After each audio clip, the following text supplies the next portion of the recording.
Welcome back to the Money Question. In today's video, we're digging into AMD's latest earnings and what they really tell us about the company's direction.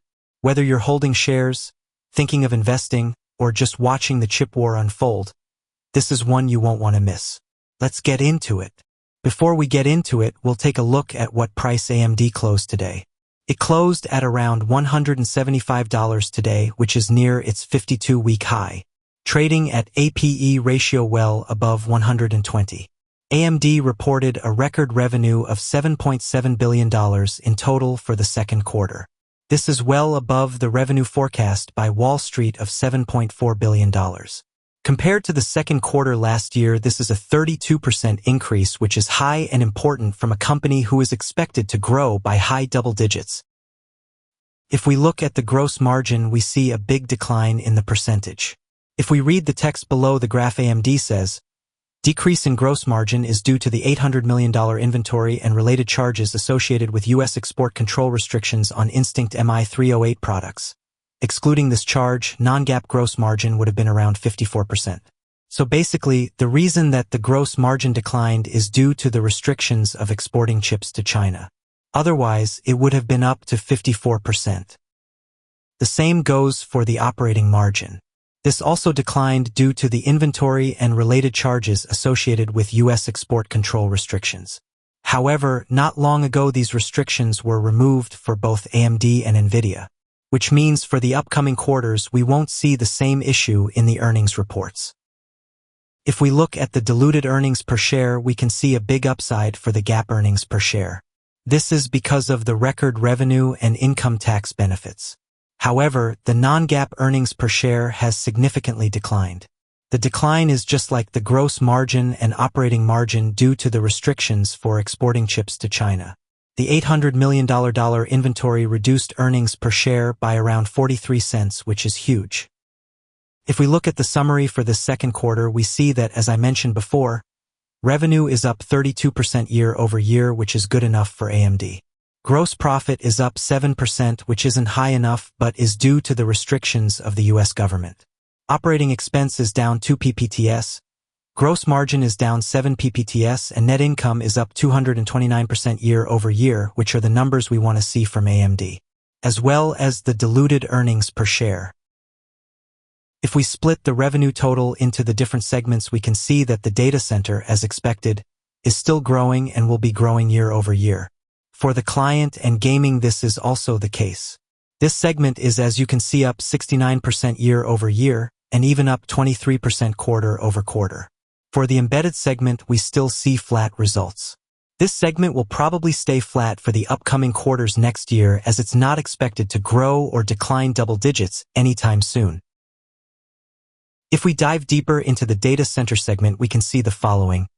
AMD launched AMD Instinct TM MI350 series with industry-leading memory bandwidth and capacity and broad adoption across hyperscalers, AI companies, and server providers. They announced AMD ROCm 7 software with major upgrades across every layer of the stack, delivering more than 3x higher inferencing and training performance compared to our prior generation.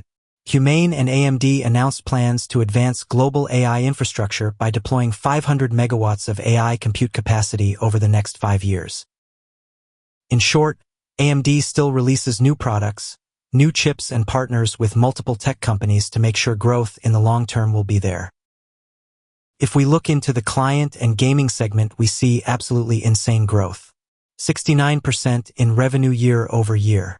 Besides that, the operating margin is up from 8% to 21%. These numbers are what investors want to see when it comes to AMD.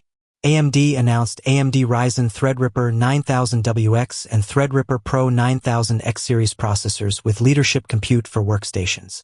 They launched AMD Radeon RX 9060 XT with leadership gaming performance per dollar. They also announced the AMD Radeon AI Pro R9700 GPU, designed for local AI inference, model fine-tuning, and complex creative workloads. For the embedded segment, we see flat results, as I said before. Revenue is down slightly year over year. Operating income is also down year over year. We might see an incline for the upcoming 2 quarters, but as I said, you should not expect too much within this sector, as I think this will be almost flat for all the upcoming quarters next year. Now let's see the outlook for the 3rd quarter this year. They expect revenue to be around $8.7 billion, which is more than 11% up comparing it to this quarter. Gross margin of around 54% due to the fact that there are no export restrictions anymore. Operating expense of around $2.55 billion and interest expense of around $10 million. AMD quotes, "Our current outlook does not include any revenue from AMD Instinct MI308 shipments to China, as our license applications are currently under review by the US government. This outlook promises us investors a lot, and I can't wait to see the results of this 3rd quarter."